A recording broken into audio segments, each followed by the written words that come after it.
En el nombre del Padre, y del Hijo, y del Espíritu Santo. Amén. Amén. Dios te salve María, llena eres de gracia, el Señor es contigo. Bendita tú eres entre todas las mujeres, bendito es el fruto de tu vientre, Jesús. Santa María, Madre de Dios, ruega por nosotros pecadores, ahora y en la hora de nuestra muerte. Amén. En el nombre del Padre, y del Hijo, y del Espíritu Santo. Amén. Amén.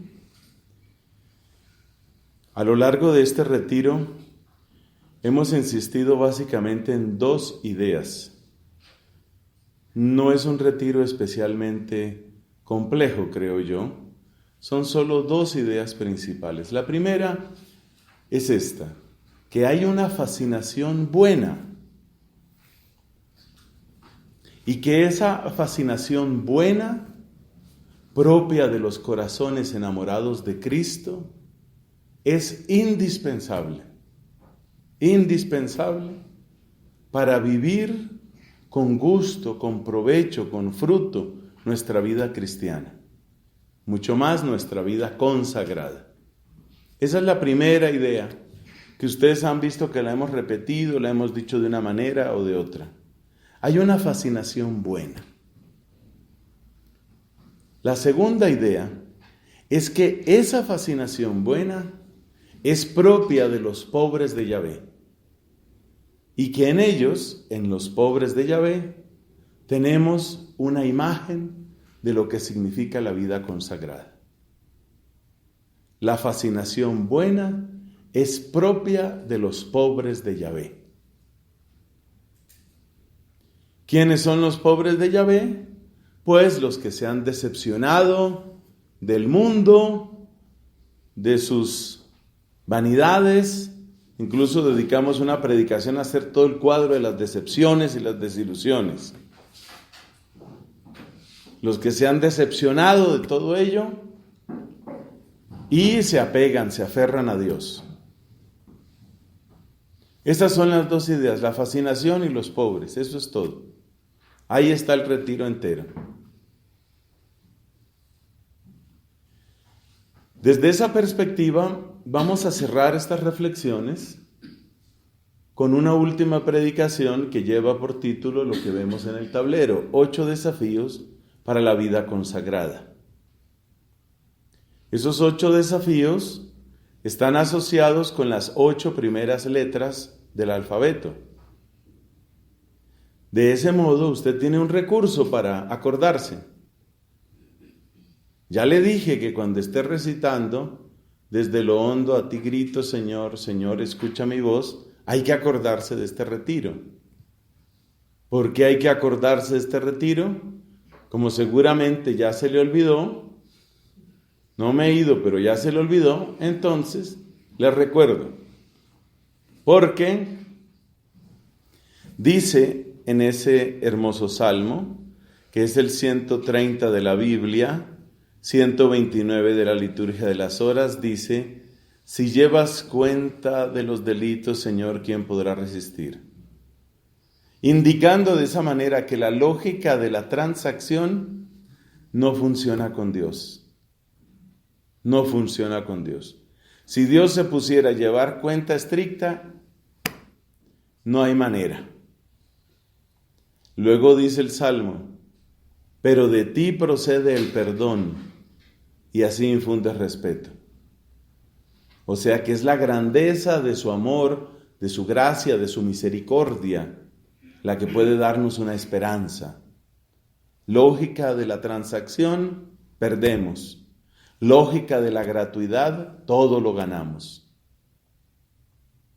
Bueno, entonces eso era para decirle por qué usted se puede acordar de este retiro con ese salmo.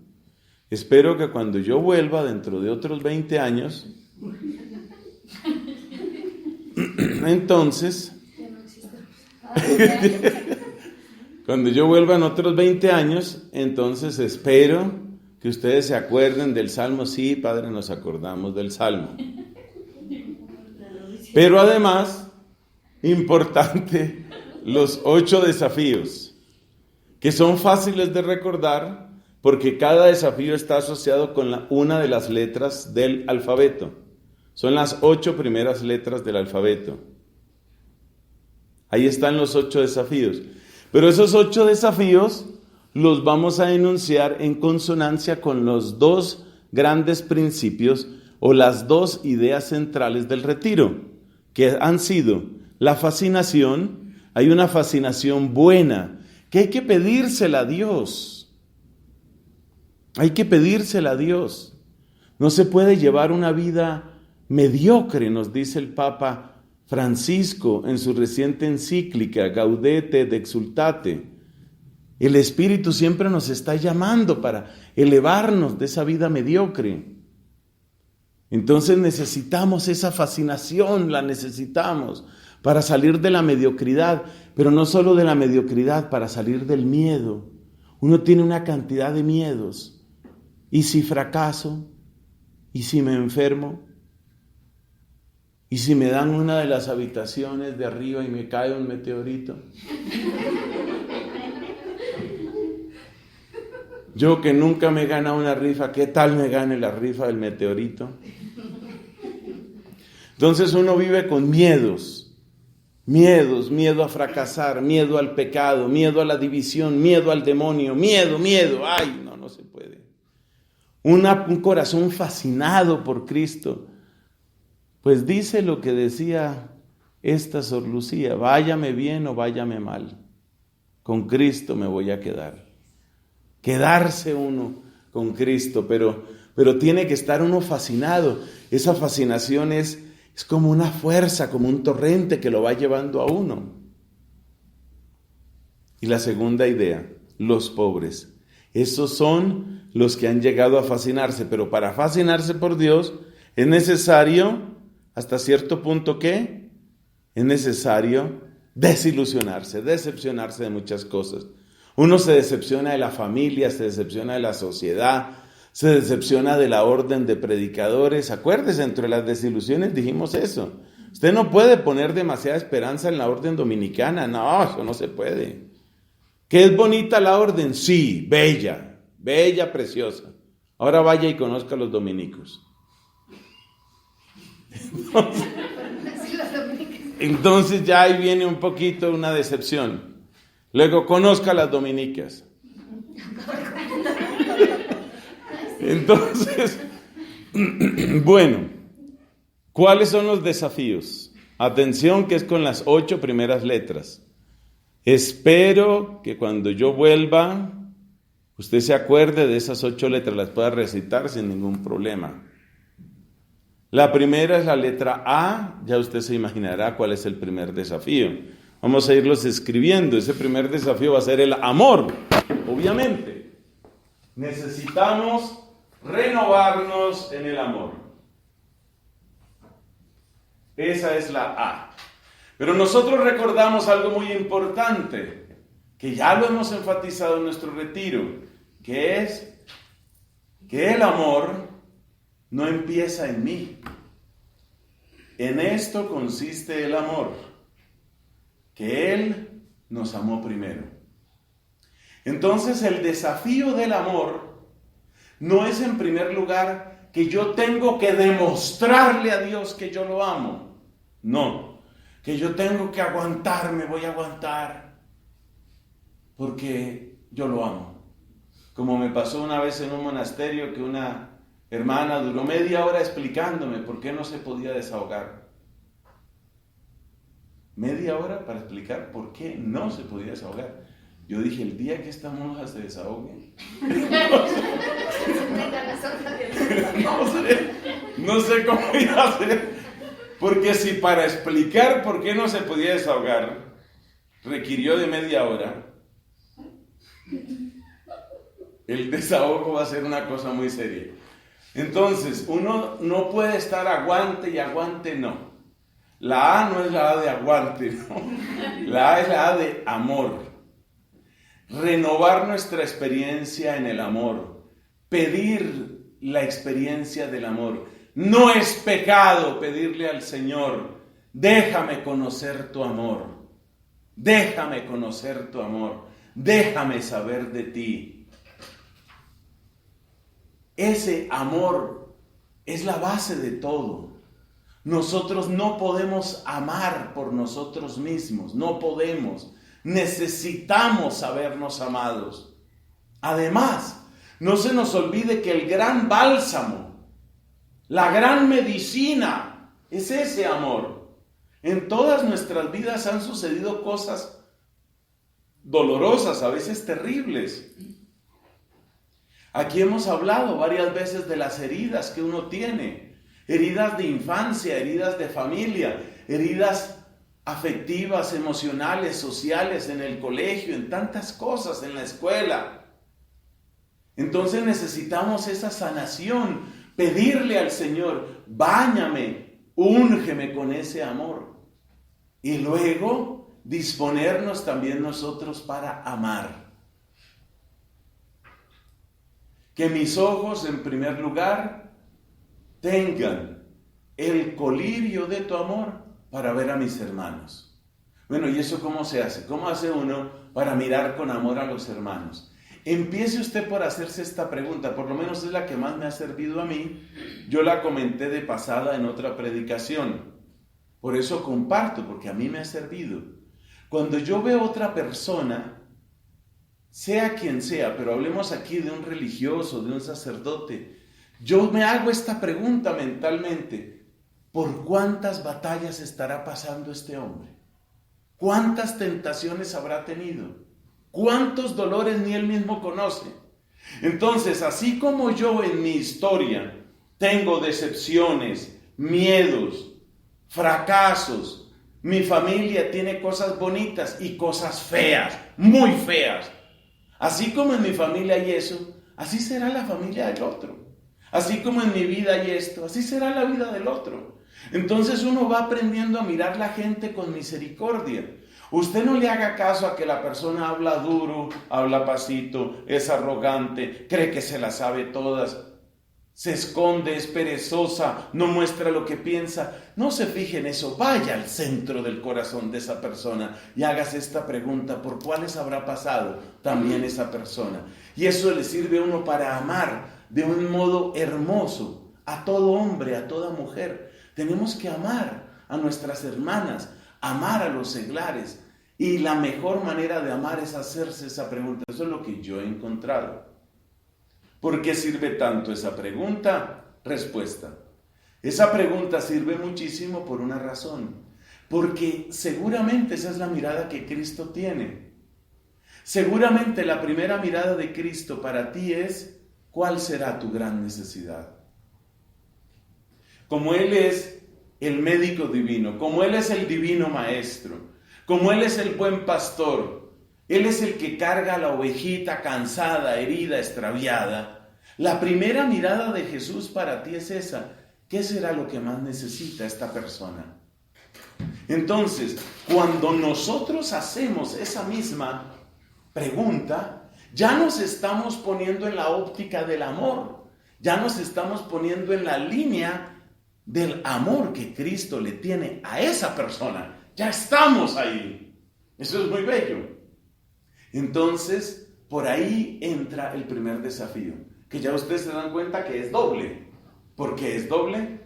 Pues es doble porque en primer lugar es abrirme al amor de Dios. No hay rincón de tu vida, no hay día de tu historia que Dios no quiera y pueda visitar con su amor. No importa lo que otros quieran hacerte, no importa. Fíjese lo que nos decía el Evangelio del día de ayer. Decía nuestro Señor Jesucristo, bendito sea su santo nombre, decía esto: el Padre es mayor que todos. Nadie puede contra mi Padre. Entonces, no hay rincón de mi vida que Dios no pueda visitar con su amor. No hay nada de mi vida que escandalice a Dios, nada. No importa qué tan sucio, repugnante, vergonzoso, ridículo sea un pecado, Cristo no se va a escandalizar. No se va a escandalizar. Es lo mismo que pasa con los médicos. ¿Qué tal un médico que le tenga miedo a la sangre, miedo a las heridas, miedo a las fracturas? Mire, doctor, mire esto. ¡Ay, no! ¡Qué cosa tan terrible! ¡Llamen otro médico! No, ese es el oficio del médico. Jesús no se va a escandalizar de nada. Jesús no va a retroceder frente a nada que me haya sucedido a mí. Entonces yo tengo que pedirle a Jesús que como una inundación, como un diluvio, entre por las puertas de mi vida y llegue hasta el último rincón. No va a quedar ningún miedo, no va a quedar ningún dolor, no va a quedar nada que no sea visitado por Él. ¿Quiere decir que voy a quedar dopado? No, no es que usted quede dopado, sino que ahora, si algo es dolor para usted, no es un dolor que le gane. Es que hay dolores que le ganan a uno y lo aplastan. Y hay miedos que le ganan a uno y lo aplastan. Y hay resentimientos que le ganan a uno y lo aplastan. Cuando ya Cristo está en nuestro corazón, cuando Él ha asumido su trono, ninguna de esas cosas me aplasta. Es posible que llegue a mí, pero ya no tiene poder sobre mí. Entonces el reto del amor es, en primer lugar, es recibir ese amor divino. Y luego mirar a las otras personas. Por favor, no se encierren ustedes, porque a veces uno se encierra en el drama de uno y entonces uno siente, a nadie le pasa lo que a mí me pasa. Nadie. ¿Y qué fue lo que le pasó? Miren, la semana pasada, por ejemplo, se me encarnó la uña de un pie. Eso fue terrible, una cosa terrible. Y esta semana, ya se arregló lo de la uña. Y esta semana, mire, yo que siempre he tenido mi pelito sano, con caspa salí ahora. Entonces yo con caspa y con uña encarnada, ¿a quién le pasa eso? A la vez.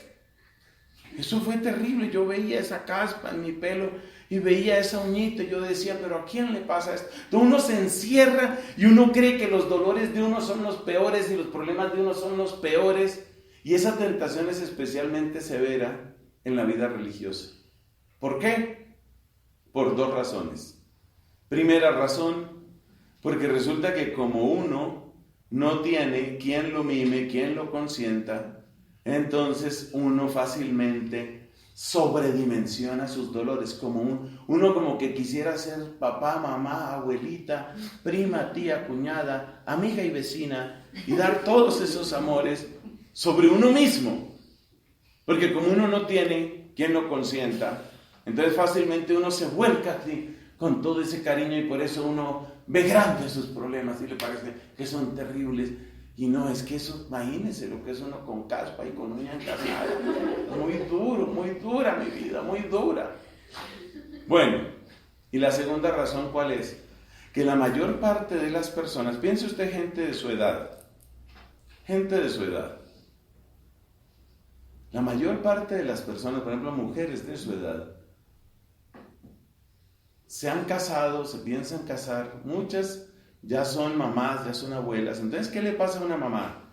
Que si una mamá tiene uña encarnada o no encarnada, ella no puede estar demasiado pendiente de eso porque tiene que estar volcada sobre qué le pasó al hijo, la hija, el colegio, la salud, la comida, la factura, todo hay que pagar, todo hay que hacer. Entonces, las personas, los seglares, tienen que volcarse en muchos problemas. Entonces no le pueden dar demasiada importancia a eso. Que ahí me salió una caspa, bueno, ya me echaré otro champú, ya veré qué hago, pero esto tiene que funcionar la vida.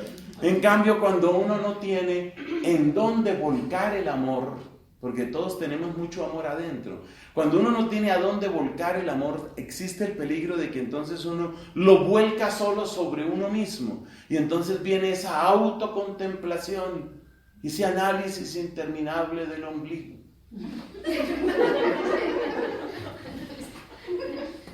Amor, hay que salir de uno mismo, hay que pensar en el dolor que tienen otras personas, hay que mirar a nuestros hermanos o hermanas en la comunidad, hay que pensar en cuántas tragedias hay en esta tierra. Por eso, yo le oí a dos maestros de la orden de nosotros los dominicos, les he oído esta expresión, que sí es necesario que haya cierto contacto entre los monasterios y las noticias del mundo. Por eso que estamos diciendo. Cuando uno se da cuenta que hay niños cristianos a los que están decapitando, niños, los están torturando y decapitando, el ejército islámico ese. Entonces uno dice, ¿dónde queda mi uña encarnada ahí? ¿Dónde quedan mis dolores de que a mí me duele esto, me duele lo otro, estoy preocupada por esto, preocupada por lo otro? ¿Dónde queda eso frente a un papá, a una mamá que le matan al hijo, como repitiendo la escena del Calvario? Entonces, cuando uno sale de uno mismo en amor, cuando uno sale de uno mismo, uno dice, bendito Dios que algo puedo sufrir yo, bendito sea Dios. Que yo pueda sufrir algo, está bien. Y yo no me centro en mí mismo o en mí misma, sino yo digo, bueno, claro, hay que cuidar la salud en la medida de lo posible. Pero yo no me voy a enredar con mis dolores y eso, sino yo tengo que pensar es cómo salgo de mí mismo. Eso es lo propio de la vida monástica. Entonces, lo que pasa con la vida monástica, que es lo que la hace muy difícil, es que los sufrimientos de uno están muy lejos de las soluciones. La persona que trabaja ahí, en ese lugar, por ejemplo, hay una hermana, una religiosa, que ha sido bastante conocida en los medios católicos en internet, ella se llama la hermana Guadalupe. La hermana Guadalupe ha estado trabajando en Siria, el país ese que lleva como 7 años en guerra. La hermana Guadalupe lleva años y años trabajando ahí, viendo las cosas más horripilantes y tratando con su mano, con su esfuerzo, entregando su juventud y su salud para aliviar un poco la situación de las pobres gentes allá en Siria. Entonces, en el caso de la hermana Guadalupe, su dolor y su esfuerzo y el alivio y la solución están más o menos cerca. En cambio, cuando uno está en un monasterio de clausura, no. El dolor que usted pase es útil para la redención del mundo, pero este dolor que yo estoy padeciendo, esta soledad, no sé, me tiento y no me hallo, ¿a quién le está ayudando? A nadie, esto no sirve para nada. Y ahí sí que es verdad que está el demonio, entre comillas, diciéndole a uno aquí en la oreja, está perdiendo su tiempo, su sufrimiento no sirve para nada. Y si uno no tiene sufrimiento, está perdiendo su tiempo igual, usted la está pasando demasiado bueno, usted está ahí como en una finca de recreo, su vida no sirve para nada. Entonces, vivir la vida monástica desde esta clave de amor al prójimo es ligeramente o bastante más difícil, porque supone como una unión sobrenatural, pero muy intensa, una asociación muy intensa con Cristo para decirle, todo lo que yo sufra, sea lo que sea, en tu nombre, Señor, para tu gloria, por tu iglesia, por los mártires, por los sacerdotes, por los que están siendo perseguidos. Si uno no hace ese ejercicio, entonces este amor se convierte en una cosa que refluye sobre uno mismo y es una cosa estéril y es una cosa que termina enfermando psicológicamente, emocionalmente. Entonces, ese punto, esa A es muy importante. Amor que recibo, amor que doy. La letra B. Un desafío totalmente diferente, pero por supuesto conectado. Aquí vamos a tener la Biblia. Aquí tenemos la Biblia. Por favor, recuérdese con atención que la vida monástica, la vida religiosa entera, nació de la palabra de Dios. Recuerde el relato de la vocación de San Antonio. Fue el impacto del Evangelio lo que lo llevó a él al desierto. Según la vida de San Antonio, escrita por San Atanasio, fueron estas palabras del Evangelio las que lo impactaron. Ve, vende todo lo que tienes, dalo a los pobres, luego ven y sígueme. Y dice San Atanasio, escribiendo de San Antonio, dice, y como si esas palabras hubieran sido pronunciadas únicamente para él, él fue, vendió todo y se dispuso a servir solo a Cristo en la oración y en la penitencia. O sea, fue la palabra de Dios la que hizo que Antonio se volviera un monje. Y luego, ¿cuál fue la vida de todos esos monjes en el desierto? Eso también ya lo hemos dicho. Muchos de ellos no tenían otro oficio que sumergirse cada vez con más frecuencia, con mayor duración y con mayor profundidad en la palabra divina. Muchos de ellos, de varios de ellos se cuenta que llegaron a aprenderse la Biblia entera. Sabían toda la Biblia, la podían recitar de memoria.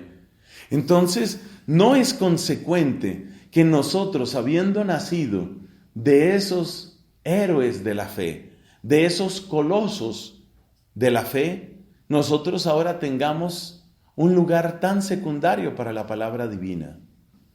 Es indispensable acercarse más a la palabra. Me gusta mucho que la providencia divina nos permitió que en una de esas reflexiones que se han escuchado, reflexiones grabadas que se han escuchado en el refectorio, la persona que habla ahí, que me imagino que eso es como del estilo del padre Larrañaga, ¿es eso? Sí. La persona que habla ahí, sugiriendo caminos de oración, se dieron cuenta ustedes que dijo, apréndete textos. Porque es que la disculpa de uno siempre es, no, es que a mí no se me facilita entender. O como decía por allá otra hermana, a mí a veces la cabeza me toma el pelo. No sé cómo es que la cabeza le toma el pelo, pero bueno. En todo caso, lo importante que es, ejercite la memoria, eso sí lo puede hacer todo el mundo. Que mi memoria es poca. Decía una hermanita, me acuerdo, en un monasterio de España, así riéndose de ella misma. Decía, yo tengo memoria de pez en pecera. Da la vuelta y ya se le olvidó, ¿no? Entonces, sea mucha o sea poca tu memoria, eso es muy poderoso. Porque lo que tú recuerdas, lo que habita en tu mente, termina por llegar a tu corazón. Entonces, si usted deja que una idea le empiece a dar cuenta, le empiece a dar vueltas en la mente, y le empieza a dar vueltas en la mente, esa idea usted termina creyéndola. Lo que usted repite en su mente termina entrando en su corazón. Entonces, ¿qué tenemos que hacer nosotros? Hay una cosa que se llama programación neurolingüística, que le hacen mucha propaganda, PNL. Yo no recomiendo eso. ¿Por qué razón? Se basa en este principio, lo que estamos diciendo aquí. Lo que tú repites termina marcando tu presente, tu futuro, tu vida. Pero el problema de la programación neurolingüística es que quiere que tú repitas como ciertas consignas supuestamente de superación personal o ideas tuyas. Y no, la grandeza de la memoria no está en que tú te repitas a ti misma. La grandeza está en que tú tomes la palabra del Señor. Entonces, ir haciendo ese ejercicio, el ejercicio de aprenderse pasajes, aprenderse salmos, sobre todo trozos de salmos, eso es bendito. Tenemos que acercarnos más a la Biblia, mucho más a la Biblia. Cada vez hay mejores ediciones de la Biblia. Mis 2 Biblias favoritas en este momento son la de Jerusalén, sigue siendo, tiene muy buenas notas. Lea las introducciones. No se limite a leer el texto y a quedarse solo con la traducción. Mire la introducción. Las introducciones son buenas, son extensas, son buenas. ¿Qué significaban los profetas? Por ejemplo, en la Biblia de Jerusalén hay una muy buena introducción a los libros de los profetas. Léalo despacio, entiéndalo, asimílelo. Precisamente lo grandioso de la vida monástica es que usted tiene la vida entera para eso. Entonces, si usted se demora un mes estudiando la introducción de la Biblia de Jerusalén a los libros proféticos y vuelve y lo lee y relaciona esto con esto y mira las citas bíblicas que aparecen ahí, hombre, eso hace que usted sienta la Biblia como su casa. Esa sí que ha sido una obsesión mía de toda la vida religiosa. Yo creo que las hermanas que me conocen aquí hace más tiempo pueden darse cuenta que yo no hago sino repetir Biblia, Santa Catalina y Santo Tomás. En esas me la paso. Entonces, tome usted una introducción de esas buenas, son introducciones buenas, y ya aprendió algo. Ya cuando se vuelve a leer eso en la misa, usted ya ahí se ubica. La vida consagrada, especialmente la vida monástica, no puede reducirse a un cúmulo de devociones y actos de piedad. Bendita la piedad, claro que sí es necesaria. Benditas devociones, perfecto. Pero no nos limitemos a eso. Entonces, que usted pueda oír con mayor atención. Además, le cuento una cosa. Dios en su misericordia yo creo que va a seguir enviando vocaciones porque Él es así. Él va a seguir enviando vocaciones de distintos colores y tamaños. El Señor enviará sus vocaciones. Pero lo que le puedo contar es una cosa. Con toda seguridad, a medida que vaya pasando el tiempo, Las vocaciones que van llegando con un poquito más de estudios, con un poquito más de preparación, con un poquito más de intelecto, de inquietud intelectual. Entonces, eso se nota. A mí me dio mucho pesar lo que me decía una muchacha, secretaria que trabaja con nosotros hace mucho tiempo, una mujer buena, como muy recta, muy pura, o sea, de eso que uno le ve como aspecto de persona consagrada. Entonces le sugerí alguna vez que si ella no había pensado, incluso le dije a una cierta comunidad, no la invité a vida monástica, pero sí le dije de una comunidad, y tú no has pensado, por ejemplo, tales hermanas. Y me hizo un gesto respetuoso, pero también muy, muy elocuente, ¿no? Me hizo un gesto como diciendo, no, con esas hermanas no. Y entonces nos ponemos a conversar y entonces me dice ella, yo me siento demasiado distinto, demasiado distante de ellas. Ellas viven como en otra época, como en otro planeta. Entonces no quiere entrar, no le llama la atención. Bueno, también tiene otras situaciones, que la mamá enferma, que no sé cuántas cosas. Entonces, ¿a qué quiero llegar? Quiero llegar a que las vocaciones tienen un poco más de preparación. Algunas de esas posibles candidatas son mujeres que llevan tiempo en buenos grupos de oración, buenos grupos parroquiales, son personas que ya han trabajado temas de la Biblia, y si uno lo único que tiene para ofrecerles es, bueno, aquí lo que hacemos es harta devoción y harto trabajo, eso sí, bastante trabajo, bastante rezo, entonces la persona va a sentir, tal vez me voy para otra parte. No debe uno canonizar cualquier experiencia novedosa, pero hay que recordar que en España hay una comunidad en la ciudad de Lerma. Lerma, yo he estado muchas veces en Lerma, bendito sea Dios, allá hay un monasterio de dominicas que yo recuerdo y quiero mucho. He estado predicando los retiros allá, algunos cursos. En esa misma ciudad de Lerma quedaba un monasterio famoso de clarisas. Y ese monasterio empezó a llenarse de vocaciones. Después se convirtió en una comunidad nueva que se llama Iesu Communio. Ese comunio se escribe con doble M en latín. Iesu Communio. Algo así como comunión en torno a Jesús o de Jesucristo. Y entonces este monasterio a llenarse de vocaciones. Una vez me invitaron a dar la Santa Misa ya en ese monasterio. Había por lo menos unas 50 monjas. De esas 50 monjas, por lo menos 30 personas jóvenes. ¿Y jóvenes qué significa? Bueno, jóvenes según los estándares de Europa, 30 y tantos años, profesionales, varias de ellas con maestrías, con especializaciones, entregadas al servicio de Dios. Entonces, la vida monástica tiene que irse preparando para eso. ¿Qué quiere decir? ¿Que tenemos que ser grandes intelectuales? No, pero que se note que en nosotros la cabeza está bien despierta y que eso se note sobre todo con la Sagrada Escritura. Uno nota cuando habla con una persona, uno nota si esa persona realmente está familiarizada con la palabra de Dios o no. No es asunto de sacar muchos títulos, no es que estén mal sacar títulos, está bien los estudios, ustedes como los tengan organizados, Dios las bendiga, yo no estoy discutiendo eso. Lo que estoy diciendo es que todas han de entrar en esa línea de yo voy a conocer más, a entender un poco más. No es simplemente oír, y entonces y después me arrodillo y después paso y comulgo y sigue el día y trabaje. No. ¿Qué dice el Señor ahí? ¿Eso por qué pasó así? Aprender a preguntar con respeto a la palabra de Dios.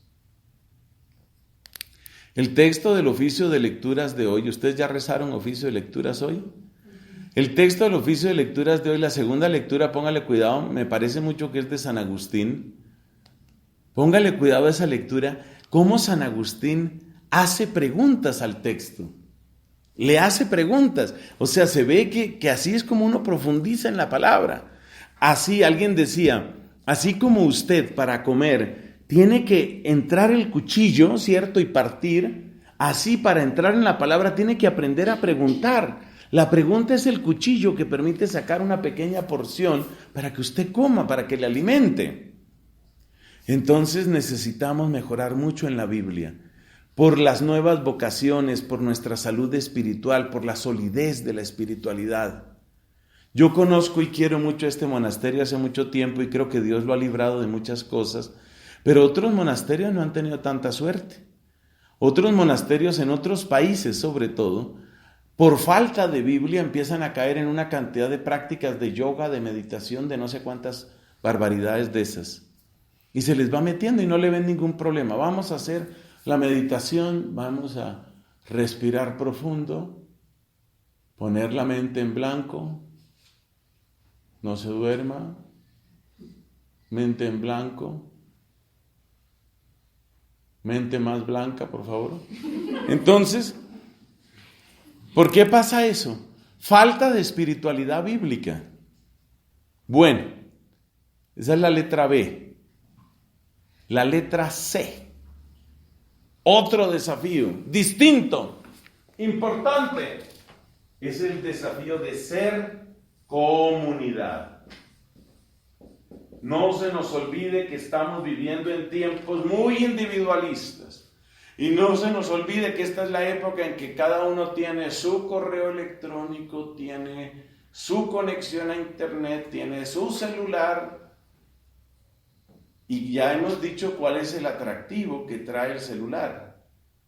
Para los que somos religiosos, el atractivo del celular, ¿cuál es? Que en el celular yo escojo con quién me comunico, de qué temas hablo. Entonces en el celular el rey soy yo. Hay que tener mucho cuidado con el tema de los celulares, como hay que tener cuidado con todo otro tipo de comunicación. Realmente el tema del celular, si usted lo piensa, es algo así como si se hubiera puesto un torno. ¿Se acuerdan los tornos que se utilizaban, ¿no? Para pasar las cosas en los locutorios? Acá tenemos. Queda un torno aquí, ¿no? La sacristía y acá hay dos. Eso es. Bueno, pues le cuento entonces, ¿qué es un celular? Es como haber puesto un torno en cada habitación. Cada una entonces tiene su propia comunicación. Bueno, eso puede ser, puede servir, puede no servir, puede que sí, puede que no. Yo no voy a resolver ese problema aquí, porque después me dirán, usted alborota el avispero y se va. Yo lo que sí les quiero decir es esto. Tengan cuidado con esta palabra, porque esta palabra se pierde fácilmente. Es muy cómodo, yo se lo digo porque yo también tengo celular y tengo amigos y amigas a través de internet y uno se da cuenta de eso. Entonces, la única manera como eso se puede solucionar para que los nuevos medios de comunicación no dañen la comunidad, ¿cuál es? Tiene que haber acuerdos respetados por todos. Eso es lo que están haciendo. El país donde yo primero vi esto fue Canadá. Un país que ha sido vanguardia en las comunicaciones en muchos sentidos. Entonces, ¿qué pasó? Que muy rápidamente las familias en Canadá se dieron cuenta que todo momento se estaba perdiendo, todo momento de encuentro, porque cada uno seguía metido ahí en su celular, en su chat. Entonces llegaron a acuerdos en las familias, muchas familias en Canadá. Por ejemplo, cuando nos encontramos para cenar o cuando nos encontramos para ver la televisión o cuando nos encontramos para compartir, decían estas familias, no hay uso de celular. ¿Qué quiere decir eso? Quiere decir que yo tengo derecho a tenerte presente y tú tienes derecho de sentirme presente. Porque si yo estoy contigo pero tengo el celular aquí con un mensaje, con no sé qué, en el fondo lo que estoy diciendo es no estoy presente para ti. En el fondo sigo pendientes de lo mío. Entonces, yo le pido a Dios, esa es una decisión y es un camino que tendrá que hacer toda comunidad. Yo le pido a Dios que les ilumine cómo han de ser estas cosas, cómo deben hacerse. ¿Por qué? Porque resulta que se pierde fácilmente el sentido de comunidad, muy fácilmente. Este sentido de comunidad está relacionado con este sentido de amor. Es aprender a interesarnos por la otra persona. ¿Por qué estamos juntos? Para caminar juntos. ¿Hacia dónde? Hacia Cristo. Entonces, quiere decir que mi interés por la otra persona es lo que San Agustín llamaba amor espiritual y no carnal. El amor carnal, ¿en qué consiste? en el gusto que yo encuentro, en el provecho o placer que yo encuentro de tratar a otra persona. Carne no significa necesariamente sexo, aunque puede que se llegue hasta allá. Carne no significa necesariamente sexo. Entonces, amor carnal, ¿qué es? Amor que está basado en el gusto, en el provecho, incluso en el placer que se encuentra de estar con la otra persona. Y dice San Agustín que el amor de ustedes no sea carnal, sino espiritual. Entonces, el amor espiritual, ¿cómo es? Es según el Espíritu de Jesucristo. Vale decir, amor espiritual significa el amor que tiene como base mi preocupación por el camino de la otra persona. ¿Qué puedo yo hacer? ¿Cómo está esa persona? ¿En qué puedo apoyar para que esa persona crezca? Por supuesto, eso no significa que mi única manera de amar a la otra persona es cuando quieras te doy unos consejos. No se trata de que todos nos volvamos aquí directores espirituales no solicitados. No, pero ese es solo tener una actitud de disposición de cómo puedo yo ayudar para que el camino de mi hermano, para que el camino de mi hermana sea un poco más ligero. Eso hace comunidad. Eso hace comunidad. Y le voy a decir otra cosa que es muy importante en esto de la comunidad. Apoyar las iniciativas que nos construyen. Yo he visto el dolor. A mí mismo me ha tocado ser superior. Yo fui prior en el convento de Chiquinquirá. Bueno, he tenido ocasiones de servir como superior. En Villavicencio también fue superior. Ahora me han pedido en la iglesia que ayude como superior de una comunidad religiosa que se está reformando, se llaman los misioneros de Cristo Maestro, entonces me han encargado que sea superior de esa comunidad. Todas esas cosas me han tocado a mí. Entonces yo he sido superior y también he visto a otros en su labor de ser superiores, porque por ejemplo me ha tocado ya por 3 veces ayudar en el Consejo de Provincia de los dominicos aquí en este país. Y yo veo el sufrimiento muchas veces de los superiores tratando de hacer una iniciativa, de sacar adelante algo bueno, casi sin respaldo, casi sin respaldo. La gente ahí va como que poco a poco, poco a poco. Me acuerdo de mi madre, que de Dios goce, Dios la tenga en su reino. Decía mi mamá, ay, esa gente que se le pasea el alma por el cuerpo. Entonces, un prior, un provincial, tratando de sacar adelante, vamos a hacer esta misión. Bueno. Entonces vamos a predicar. Amén. Unas respuestas lentas. Entonces, comunidad es eso. Vamos a apoyar esto. Uno tiene que, otra vez lo mismo, salir de uno mismo y decir, hombre, sí, esto es bueno, vamos a apoyarlo. Vamos a apoyar esto. Y el principio natural de unidad son nuestros superiores. Ese es el principio natural de unidad. Ahora, no todas las ideas buenas se le ocurren al superior. Bueno, entonces habrá que compartir, habrá que conversar. La mayor parte de los superiores hoy en día son personas relativamente accesibles. Entonces habla, comunica, pero es necesario apoyar, si no, no encontramos el bien común. No encontramos. Y no se le olvide que hay personas que a todo problema le buscan una solución, pero también hay gente que a toda solución le busca un problema. Entonces me acuerdo, se quejaba conmigo un dominico, eso me pasó en España.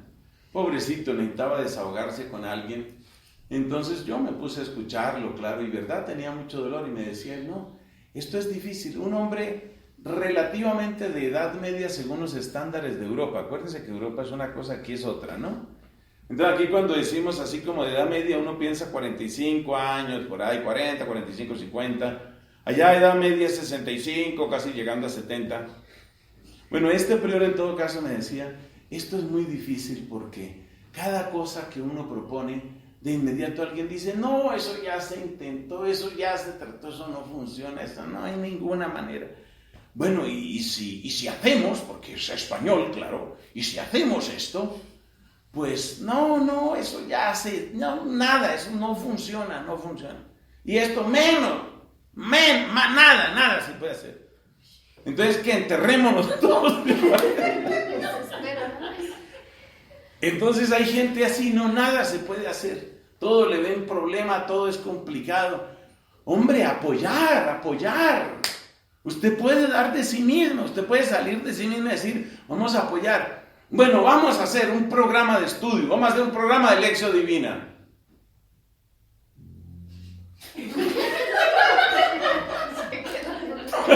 Todavía no le sale la B.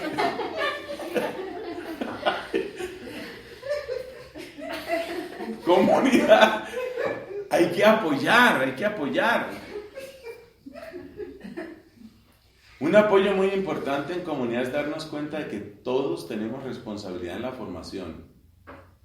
No se le olvide eso, porque a veces uno cree que la formación es únicamente la maestra. No, señor. Esas niñas que llegan ahora, esas son unas criaturas, ay Dios mío. Y uno las ve ahí calladitas, que tienen un radar, están así. Entonces eso no basta, porque si la maestra le está diciendo una cosa y en la comunidad se está viendo y viviendo otra, eso es sentido de comunidad, entender uno que todos tenemos que apoyar en la formación, todos. Letra D. La letra D significa discernimiento. Una palabra que le encanta al Papa Francisco como buen jesuita, discernimiento. Discernimiento es una palabra que también quería mucho nuestra estimada doctora de Siena, solo que ella utilizaba una palabra diferente. Usted sabe que las palabras van y vienen, ¿no? La palabra, si usted busca en los escritos de Santa Catalina, discernimiento prácticamente no aparece, pero aparece otra palabra que es discreción. Y según explican los estudiosos de Santa Catalina, ella utiliza discreción en el sentido exactamente de discernimiento. Piense usted lo que es una persona discreta. ¿A qué llamamos, para que usted vea que la palabra que utiliza Santa Catalina tiene sentido? ¿Qué es una persona discreta? Es una persona que sabe distinguir qué es lo que se comunica, lo que no se comunica, cómo se comunica. Esa es una persona discreta. Llegar a la edad de la discreción es la capacidad de distinguir. Bueno, no nos detengamos más en eso. Entonces, discernimiento. Discernimiento hay que aplicarlo en muchas cosas. Yo le voy a dar solamente 3 ejemplos prácticos, porque esta charla usted ya se da cuenta que es eminentemente práctica. 3 ejemplos prácticos. Llegan muchos, o un número en todo caso, de sacerdotes, a veces religiosos, a veces religiosas, que dirigen la palabra a la comunidad. Ahí se necesita discernimiento. Hace poco, precisamente por chat, me comenta un amigo que vive en Bolivia. Él es trabajador, es un hombre, yo lo quiero mucho. Él es líder de la renovación carismática, especialmente en la ciudad de La Paz, allá en Bolivia. Un hombre realmente comprometido, interesante, conozco su familia, la quiero mucho. Este hombre trabaja en una universidad católica y han invitado a esa universidad católica a dar unas charlas supuestamente de formación para los profesores a unos ciertos personajes, cuyo nombre prefiero omitir, varios conferencistas, de esos que no creen en la resurrección de Cristo, de esos que no creen en la Biblia, que no creen en una cantidad de cosas. Entonces es muy importante tener un gran discernimiento en ese sentido. No toda persona que se pare en un altar y celebre misa, no toda persona que agarre un micrófono, no toda persona que mande materiales por internet es necesariamente de fiar. Ahí hay que tener discernimiento. Ustedes no se dejen confundir por eso, porque de todo llega. Que pasó un sacerdote, pasó por aquí y entonces, bueno, voy a aprovechar, me confieso con el sacerdote. Resulta que es uno de esos sacerdotes que nada es pecado, que esos existen. Nada es pecado, nada le ve problema. Pero yo me acuso de eso. No se acuse de eso, no tiene ninguna necesidad. Mejor dicho, nunca más se vuelva a acusar de eso. Mejor dicho, perdió el tiempo. Acúsese de haberse acusado de eso. porque usted no tenía que haberse acusado. Mejor dicho, la única culpa que usted tiene es haberse creído culpable. Y le confunden la cabeza. Le confunden la cabeza. Entonces uno tiene que tener discernimiento. Eso uno no puede confesarse con cualquiera, ni oír a cualquiera, ni porque es sacerdote, ni porque tiene muchos títulos, porque a veces los que más títulos tienen son los que más confunden. Sobre todo con estos temas sobrenaturales, de que los milagros, los ángeles, la resurrección, todas esas cosas, a veces los demás títulos son los que más confunden. Entonces hay que tener muy buen olfato en ese sentido y uno no se deja fácilmente. Segundo, hay que tener muy buen discernimiento en asuntos de espiritualidad. Hay que tener un gran discernimiento en esto porque en esto hay muchos extremos. Acuérdese que hay personas que dicen que el demonio no existe, pero hay otras personas que ven acción del demonio absolutamente en todo. Todo tiene que ver con el demonio. Había en Bogotá hace unos años un predicador protestante que todo lo resolvía con el demonio. Todo tenía explicación en el demonio. Lo que les voy a decir, ustedes van a creer que es un chiste, pero no es chiste, aunque les dé risa. Por allá en un programa de radio en vivo, un señor o señora, no me acuerdo, se quejaba de su sobrepeso. Una persona gorda. No me miren así. En todo caso, este señor o señora, vamos a suponer que era un señor, se quejaba de ese problema. Solución del protestante este. Lo que sucede es que usted está poseído del demonio del arroz. Entonces hay que sacarle el demonio del arroz. Y empieza a gritar. Empieza a gritar para sacarle el demonio del arroz. Y comenta mi papá, que fue el que oyó ese programa de radio.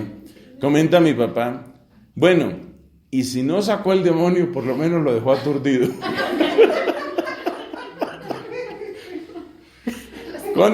Con tanta gritadera. Si no lo sacó, lo aturdió.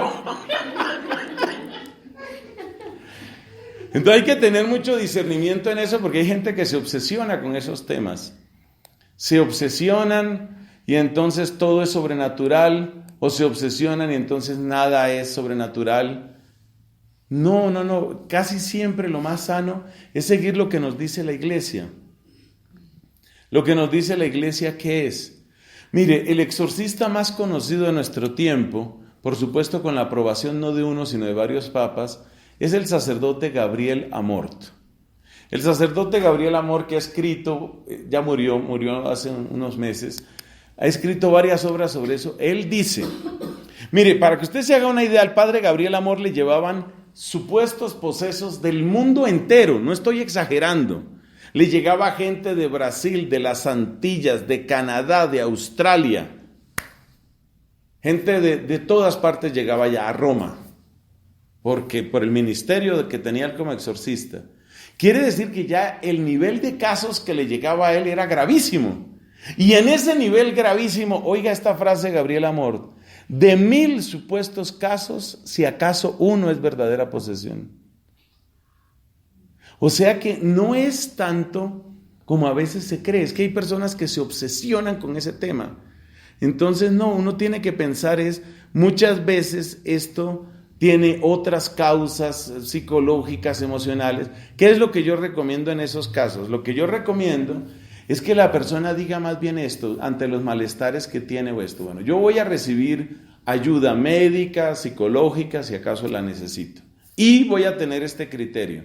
Si sigue en mí un sufrimiento, yo voy a entregar con alegría ese sufrimiento al Señor, por lo que se esté necesitando. No lo voy a entregar con un corazón lastimero, como diciendo, aquí yo padeciendo. ¿Y qué es lo que padece? Yo padezco un osito.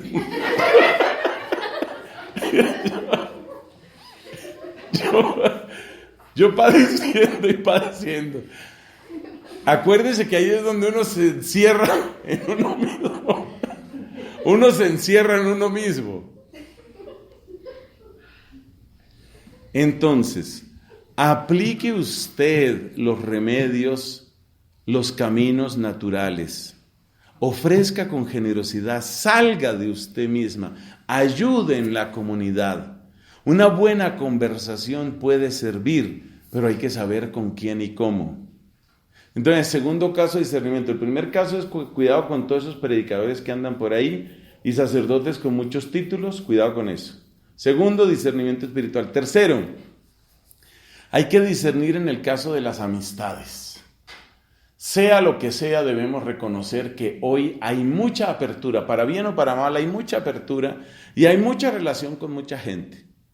Por favor, discernimiento en las amistades. ¿Qué significa eso? Uno tiene que preguntarse, ¿cuál es el bien que hay aquí? Ya se trate de personas dentro de la comunidad o fuera de la comunidad. Letra E. La letra E corresponde a la hermosa palabra empeño. Empeño, palabra que indica que usted se compromete, que usted pone de su parte, que usted emprende un camino de verdadera reforma de su propia vida. Eso es lo que significa la palabra empeño. Acostumbrábase en tiempos antiguos que todo retiro espiritual siempre terminaba, y yo creo que eso lo podemos hacer en esta ocasión, con lo que se llamaban resoluciones. ¿Qué eran y qué deben ser las resoluciones? ¿En qué se va a empeñar usted? No deben ser muchas. No hagan una lista de 28 resoluciones. No. Concéntrese en 2 o 3 cosas. A partir de lo que el Señor le haya mostrado estos días, ponga de su parte. Y usted dice, yo voy a ayudar a mi comunidad con esto. Yo voy a poner mi empeño en esto. No debemos creer que nuestra voluntad es omnipotente, porque eso ofende, por supuesto, a Dios. Ese sobredimensionar la voluntad humana es lo que se llama pelagianismo. El Papa Francisco lo denuncia en su última encíclica, Gaudete et Exsultate. Estoy viendo las caras, creo que aquí no se ha leído Gaudete et Exsultate. Bueno, vamos a esperar en qué momento se lee. Entonces, hay que leer Gaudete et Exsultate. Y ahí dice el Papa Francisco, cuidado con el pelagianismo, que es sobredimensionar la voluntad humana. Pero existe otra herejía, el pelagianismo es una herejía, y existe otra herejía que es el quietismo. El quietismo es, yo no hago nada, ni por curarme, ni por cambiar, y Dios verá qué hace conmigo. No. Entonces, el empeño es el saludable equilibrio, sabiendo que ya Dios me ha amado, Dios ha hecho tanto por mí. Hay una respuesta de parte mía. Y una respuesta que va a ir unida a esta letra G cuando lleguemos, y llegamos muy pronto. Entonces el empeño, por favor, en el momento de silencio que sigue, en el rato de reflexión que sigue después de esta predicación, escriba usted no menos de 2, no más de 5 resoluciones. Escriba usted. ¿A qué me comprometo yo? No con el Padre Nelson, que es un accidente en este momento, alguien que llega y parte, ni siquiera con la comunidad. ¿A qué me comprometo con el Señor? Han de ser empeños, compromisos realistas.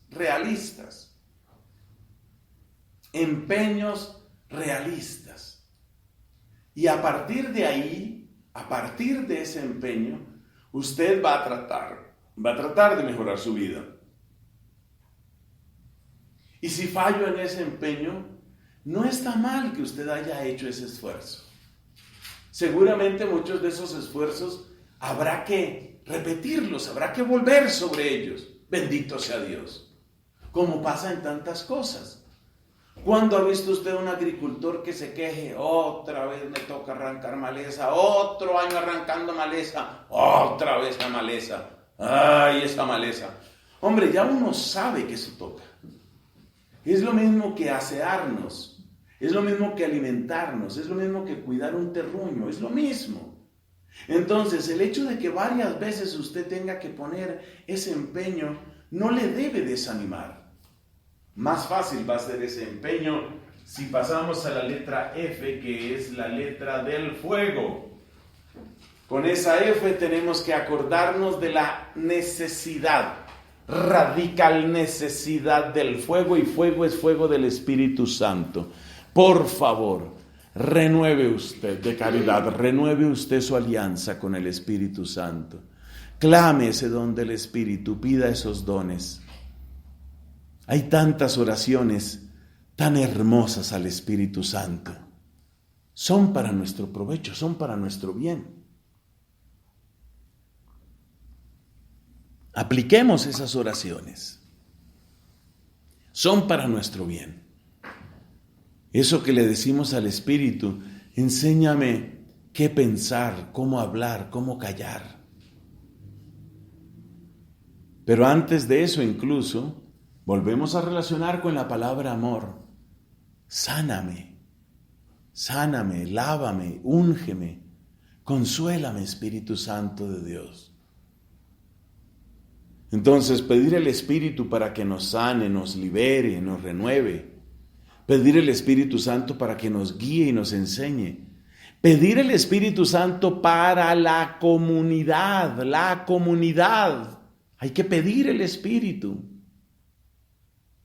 Danos, Espíritu Santo, que podamos ser verdadero testimonio de unidad, verdadero testimonio de una comunidad. Esa comunidad no surge simplemente de propósitos humanos. Necesitamos tu unción, Espíritu Santo. Pidamos esa unción del Espíritu, pidamos ese fuego. Pero ese fuego también nos está recordando algo importante: ardor en el servicio. Que nuestro canto, que nuestra liturgia tenga ese fuego, salga de ese amor. Danos, Señor, ese ardor en el servicio de Dios. Ardor que no debe quedar recluido únicamente en la capilla.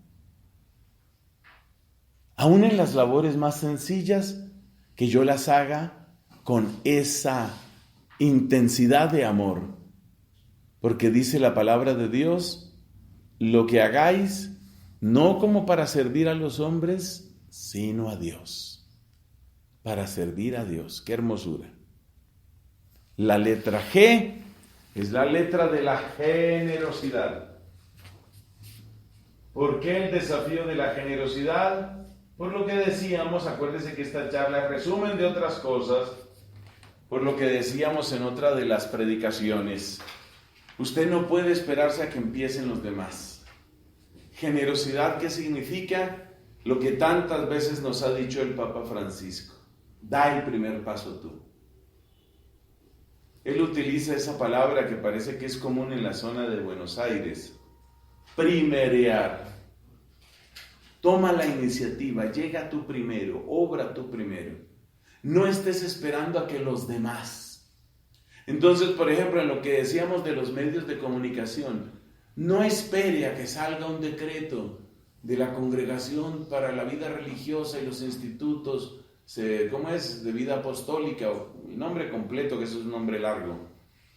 No hay que esperar a que el Vaticano diga: ¿cuántos minutos es que puedo utilizar el celular al día?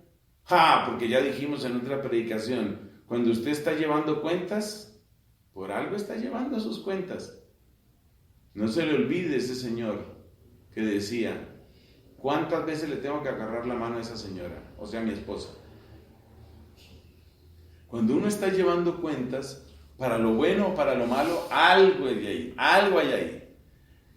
El que quiere aumentar el número de veces, el que quiere disminuir el número de veces y lleva cuentas del número de veces, por algo lleva cuentas. Entonces no espere usted a que salga un decreto del Vaticano.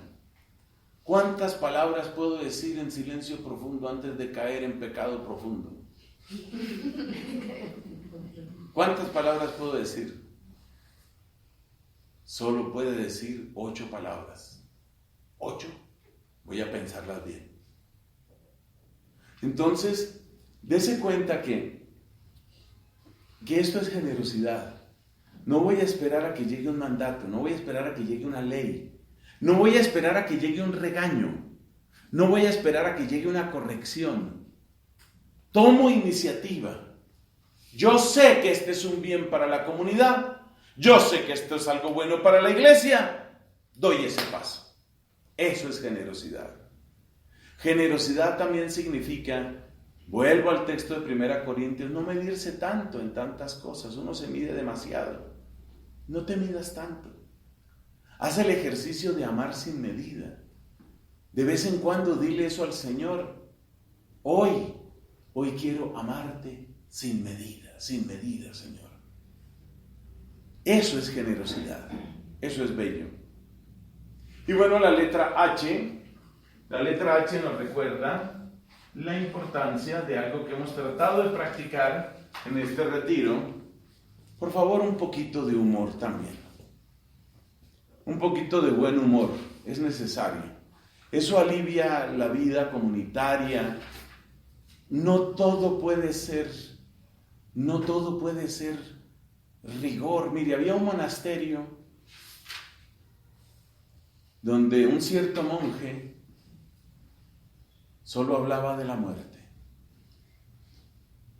Entonces se acerca a otro, le ponía algún tema de conversación, pero este rápidamente llevaba el tema a la muerte. Un día tendremos que morir. Y esa era su frase preferida. Un día tendremos que morir. ¿Verdadero o falso? Claro que verdadero. Es verdad que hay gente que dura, la llaman bombril. No se acaba, no hay manera de que se acabe. Hay gente que dura, y va uno y vuelve a los 20 años y ahí están.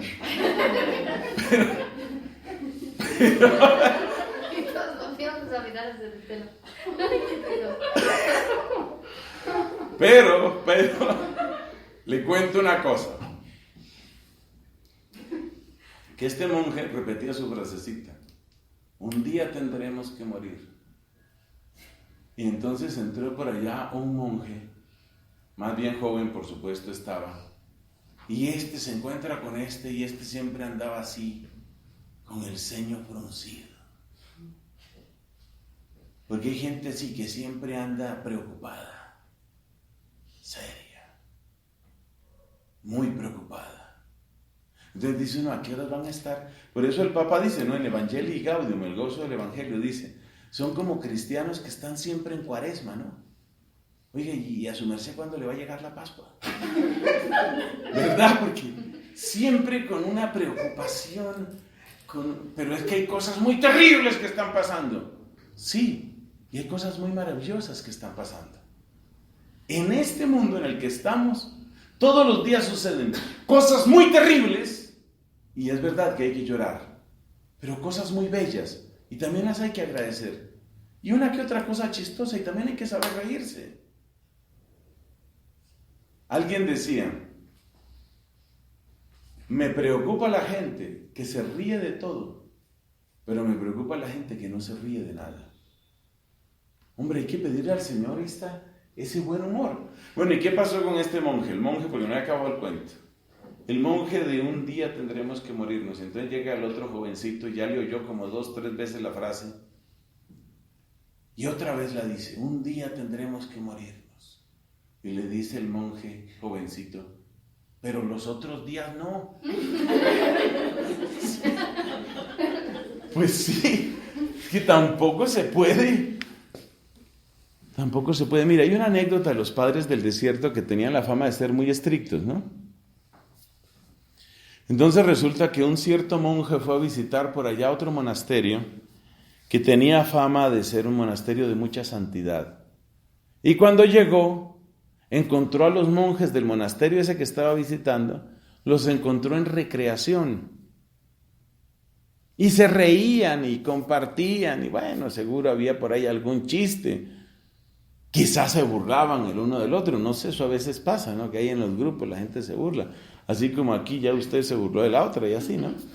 Entonces resulta que... Y que era de esos que siempre están así como muy preocupados, esto es serio, la cosa muy seria. Y llega y se encuentra a los otros ahí en ese descanso, en ese relax, en esa recreación. Entonces llama al prior, que no se llamaba prior sino abad, acuérdese, llama al abad y le dice, bueno, ¿y esto qué es? Me dicen que este es un monasterio de mucha santidad y llego y los encuentro echando chistes y divirtiéndose y pasando bien. ¿Y cómo así? La espiritualidad y Cristo crucificado y no sé qué más. Y el otro le oyó pues toda su denuncia al visitante. Y le dijo, mire, nosotros aquí para defendernos de los animales utilizamos arcos y flechas. Es lo que estamos utilizando para defendernos. ¿Usted sabe utilizar? Sí, yo sé. Era común en esa época, ¿no? Yo sé utilizarlos. Tome ese arco, por favor. Apunte por la ventana a lo lejos. Tiémplelo. Lo templó. Tiémplelo más. Hizo más fuerza, lo templó más. Tiémplelo más.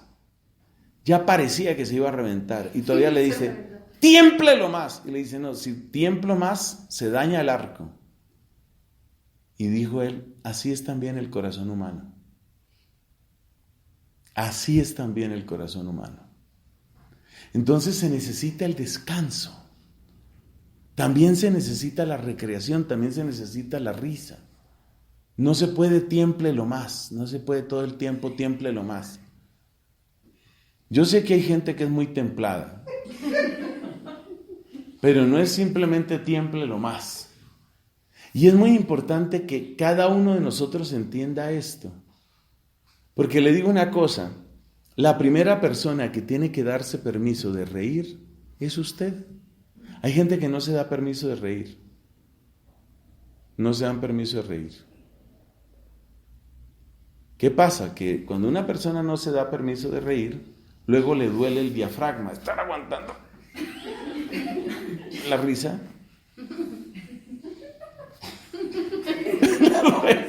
Le agarra el dolor de diafragma. Dese permiso. Suéltese. Usted no necesita que venga aquí ningún maestro de yoga, como ha pasado en algunos monasterios de la Iglesia Católica. Y entonces el maestro de yoga para que le enseñe, relájese, suelte sus músculos. Usted no necesita del yoga para eso. Usted ya puede hacerlo. Dé ese permiso. Qué sabia es nuestra vida dominicana, qué sabia es la vida monástica. Entonces, si llega un momento de recreación, cuando es recreación. Acuérdese esa otra doctora de la iglesia para que no me digan que cito solo a Santa Catalina.